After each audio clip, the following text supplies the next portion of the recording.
You've been squatting for years. You have the Pinterest board. You have the matching set. You've shown up to the gym 3 times a week like a woman who absolutely has her life together. And your legs look exactly the same as they did 18 months ago. Actually, your knees hurt more. Your lower back sends you passive-aggressive reminders every time you stand up from your desk. And somewhere in the back of your mind, you're wondering if you're just broken. You are not broken, but your program might be. Here's the thing. After 40, squats don't stop working because you're doing them wrong. They stop working because your body has changed, hormonally, neurologically, structurally, and the program you were running in your 30s is now getting graded on a completely different curve. And nobody tells you this. You're just out here squatting into the void, wondering why the results aren't coming. So, in this video, I'm giving you 3 specific reasons squats plateau after 40, and 3 exercises that actually work better for your body right now. And no, this doesn't involve giving up lower body training or switching to aqua aerobics. We are absolutely not doing that. Stick around for the 3rd one because it is the single most underrated move for women over 40, and it will completely change how your jeans fit.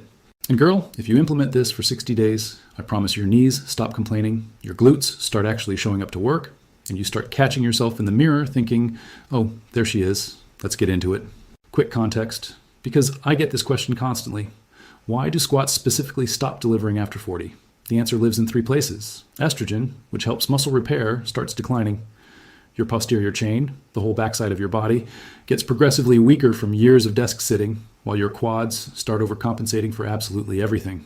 And your nervous system becomes harder to recruit, meaning your brain and your glutes are having less and less of a conversation. A 2019 study found that women over 40 show measurably lower glute activation during standard squats compared to women in their 20s doing the exact same movement.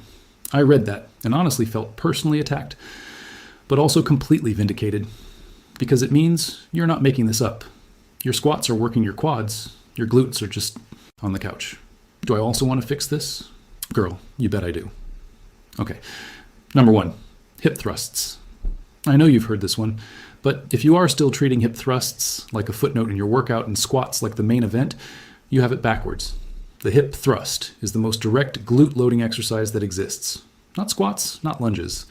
A 2020 study showed glute activation during hip thrusts was significantly more activated than during squats, like 30% more, which means every minute you spend on squats is 30% less efficient at building the backside you're after.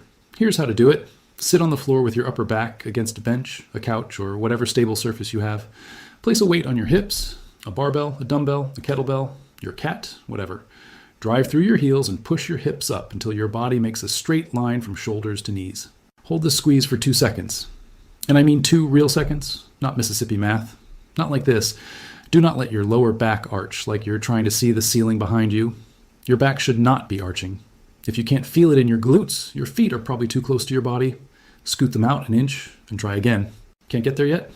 Start body weight on the floor, no bench, no weight, already crushing it. Go heavier than you think you need to. Women chronically underload this movement. Add more plates. Be rude about it. Number 2, Romanian deadlifts. This is the move your hamstrings have been waiting for you to discover since, honestly, the first Bridgerton season dropped. The RDL loads your entire posterior chain, glutes, hamstrings, lower back, in a lengthened position, which is where actual growth happens. It also trains the hip hinge pattern you use literally every time you pick something up off the floor, load groceries into the trunk, or search for whatever fell under the couch. Your lower back stops aching. Your hamstrings get long and defined, that pulled-in lean look in the back of your thighs, and you stop moving through the world like someone who has to be careful about everything. Stand with dumbbells in front of your thighs, hinge at your hips, not your waist, and send them back. The weights trail down your legs, you feel the pull in your hamstrings. When you can't go further without rounding your back, drive your hips forward and stand tall. Not like this. Do not round your spine like a Halloween cat and call it a deadlift. This is a hip hinge, not a yoga forward fold. Chest up, hips back, soft bend in the knee. Can't feel your hamstrings? Try sitting back more. Imagine there's a wall 6 inches behind you and you're trying to tap it with your backside. Advanced version? Try single leg RDLs. Your balance will absolutely question your life choices. That's normal. It gets better. Number 3, glute bridges with an abduction band. This one, girlies, this is the most slept on move in the entire lower body playbook, and I will die on this hill. You take a resistance band, those little fabric loops that came in a set of 3 and you've used exactly once. Place it just above your knees, lie on your back with feet flat on the floor. As you drive your hips up, you press your knees out against the band. Here's what's happening. It forces your glute medius, the side glute, the shelf that gives you that round three-dimensional shape, to fire alongside your main glute. Standard squats almost never reach this muscle. This combination sculpts the lifted, full look that actually changes how things fit on your body. You know that round, snatched shape from behind that makes a pair of jeans look like they were sewn for you specifically? This is how it gets built. Drive hips up. Press knees out. Hold 2 seconds. Lower. Slow. The lowering is not a suggestion. Slow, slow, slow. Not like this. Do not let your knees cave inward the second you start to fatigue. If the band starts winning, drop down a resistance level. Zero shame in the lightest band. I started there too. Can't do full range yet? Keep your feet closer and work within your range. Already comfortable? Add a dumbbell on your hips and feel how different that is. That's your glutes finally getting the message. And they are not happy about how long you left them on red. Here's your stupidly simple plan. 3 times a week. Hip thrusts, 4 sets of 10 to 12 reps. Romanian deadlifts, 3 sets of 10. Banded glute bridges, 3 sets of 15, slow on the way down. That is the whole program. Beginners, start body weight, get the form right first, then add load. Advanced, increase weight every 2 weeks, and do not skip the slow lowering. That's where the work actually lives. Do this for 60 days and you will feel it in every staircase. Every morning you get out of bed, every pair of jeans you own, your legs get leaner, your backside gets rounder and more lifted, and something shifts in the way you carry yourself. You walk into rooms differently.